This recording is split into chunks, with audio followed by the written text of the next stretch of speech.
Nothing could have prepared me for chapter 98 of Kagurabachi. Like, truly nothing. I don't think a sidekick could have predicted that chapter. Like, this chapter was so sad in terms of, like, wow, Ikuto was really struggling so severely. But I have to admit, my sister and I were, like, laughing and smiling, like, the whole entire chapter because we opened the chapter and saw Ikuto and we were like, what? And that shock just never wore off, I fear. I'll have our reactions to this chapter, our audio, at the way end of this video after my usual Address of the Nations. So yeah, I look forward to that. The shock of it all aside, this chapter was amazing. And let's talk about it. Let's just get right on into it. So we haven't seen Ikuto for a while, other than when we got this in chapter 80, which was already 18 chapters ago, which is fucking crazy. And it's the same page that we saw Kiri teased for the first time, and then she got coined as Glasses Lady. Do we remember this time frame? That feels like so long ago. And some people questioned what was up with Kugara's floating mask, and now we finally got our answer. Congrats to the angst-loving Fujoshis out there, because I know you ate this chapter up. I know you did. What? So I'm going to start this off with the weird shit that I'll point out and probably no one else will. Ikuto has stubble now. In the past, he didn't. Obviously, this is a way to show how disheveled he is and all the things, so I like this detail. It's fun. I say that's fun. That's sad. Maybe fun wasn't the right word. It's a good detail. How about that? But he doesn't eat. He lays in iron sand, so it's like his friends are still with him. Ugh. I do need to point out, though, the wording here. His partner? I'm sorry. I'm so sorry. And I don't want to make this about other people, because this is so cool for Ikuto and his character and all of that. But if Ikuto was like this after losing his whole squad, like, I need to see how some of these people were moving after the war ended. Mentality in Kagurabachi is such an interesting thing to me. I've talked about it before with Azami and Hirohiko mostly. I would guess if you tallied up all of my talks about these types of things, it would probably be those two at the top spot. But this Ikuto stuff is another great example of the mental toll that all of the stuff they are dealing with takes. Like, Azami is Azami, Hirohiko is Hirohiko. I don't need to elaborate on that. We know why mental stability would be important with those two characters, I feel like, at this point. Probably the third place spot of characters I talk about their mental health the most is Aruha, and I'm going to bring him up again because, of course, I am. But he's an example with this that really interests me a lot because his whole mindset is a lot more subtle than most of the other characters that I've mentioned in this. A lot of people brush past the fact that Aruha literally didn't want to live anymore after Kunishige died, but not me. I'll never move on from that ever. And obviously, of course, Samura's mindset is also another big one when it comes to talking about all of these examples of different mental health in Kagurabachi. And so this whole ramble is to say that I think mental health in Kagurabachi is so incredibly interesting.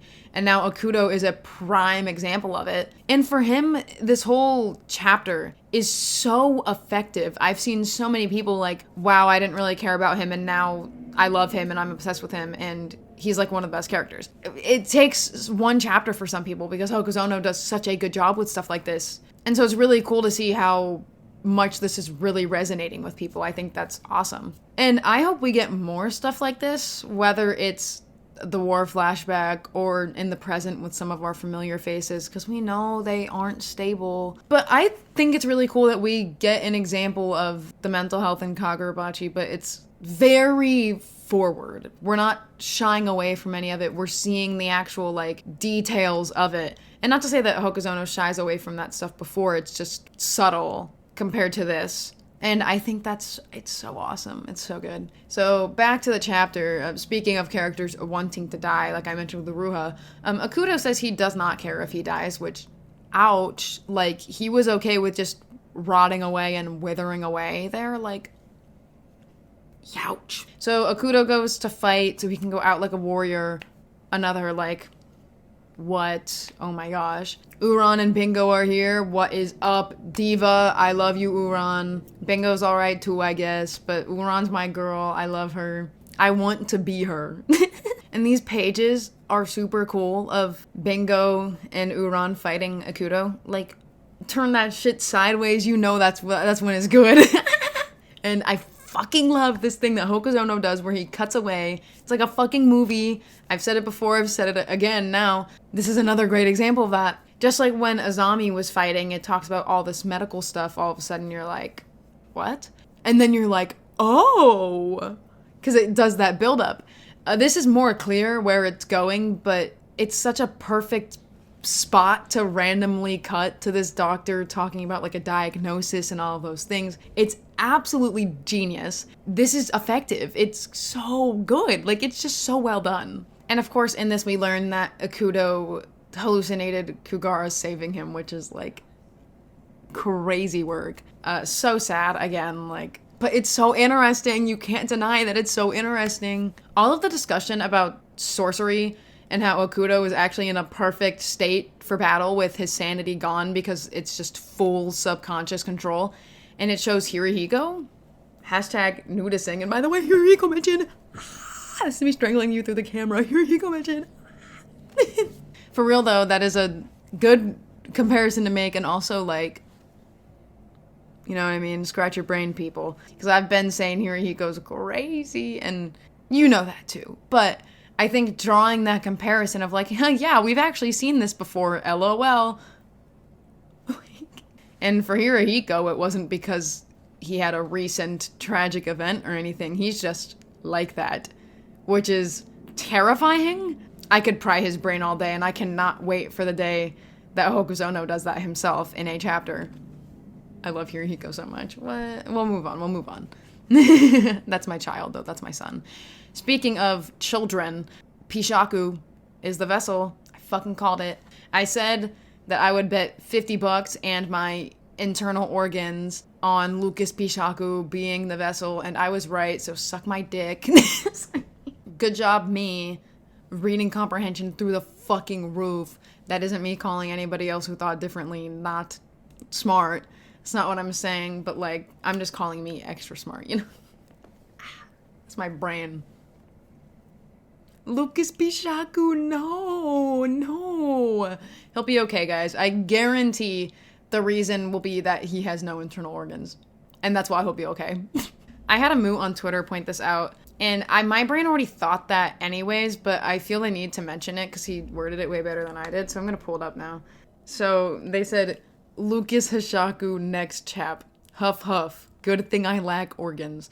That's better than I could have worded it, so I'm shout out to that. That's exactly what's going to happen too. Like, I'll bet again. I'll bet $50 my internal organs and throw a lighter in this time. That is what is going to be the reasoning. And this page is insane, by the way. Like, that art is amazing. I mean, that sounds crazy to say it's a child being impaled, but like, it looks so cool. I really thought this whole vessel thing would like take a bit, and it would be more like bitter, brutal battles against the Hishaku like we've had with like the 2v2 and like turning into the 3v1. I really thought we'd be like throwing it down with the Hishaku, all to find out that the vessel was Lucas like 5 chapters later, and instead we got it directly the next chapter, and it was Ikuto, of all people, using his sorcery like an MRI machine, and then impaling the fuck out of Lucas Pishaku with his dead partner's mask. Like, what the actual fuck? Like, what? I swear, this whole chapter is like a fever dream. It's like, what? Even... How? Why? How are we here is my question. I love it, though. I love it so much. He really said, sick 'em, to a mask that he's controlling. Like, I cannot even... like, what the fuck? That last page, too, is like, huh? It's awesome. I love it. I really thought I was going to struggle to articulate how I felt about this chapter because it was just truly the shock of the century.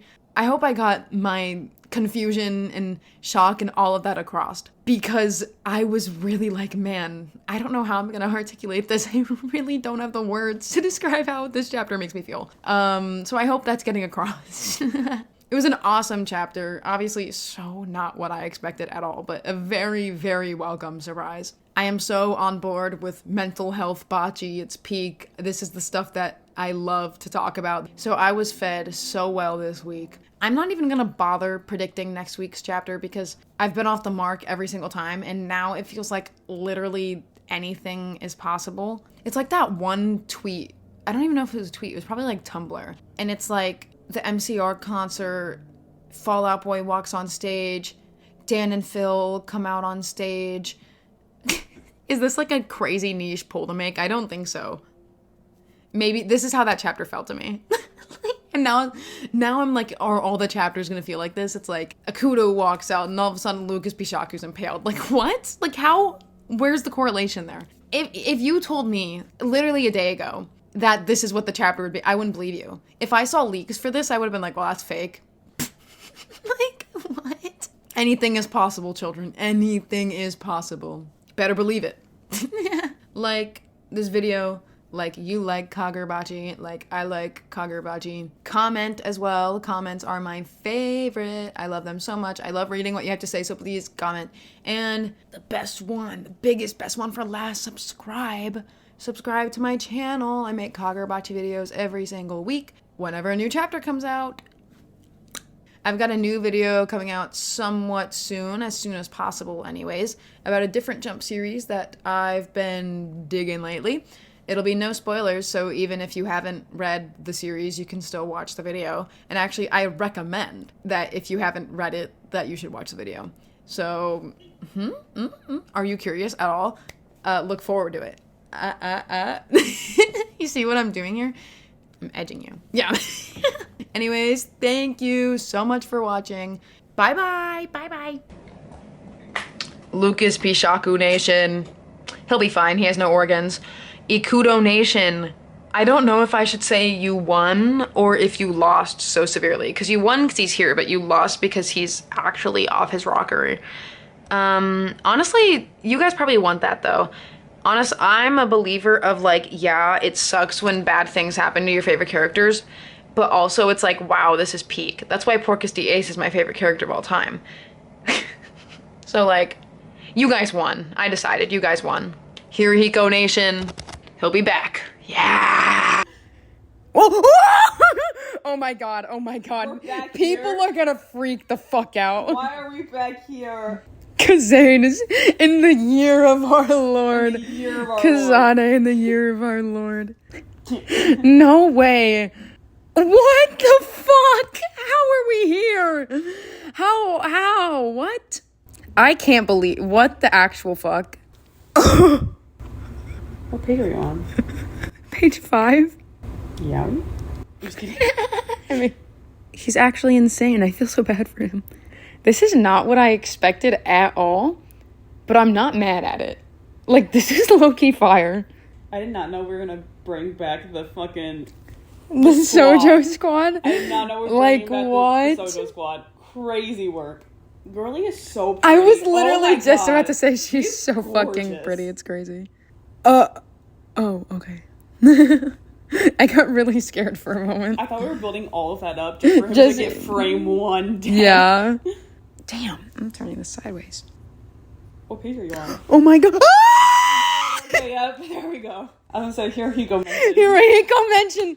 Yay! When we're talking about insane people, oh, I'm sure. Fucking called it. I fucking called it. Everyone can suck my dick. Sorry. I like that they brought him back just to be like, we know who the vessel is. A very short-lived mystery. Are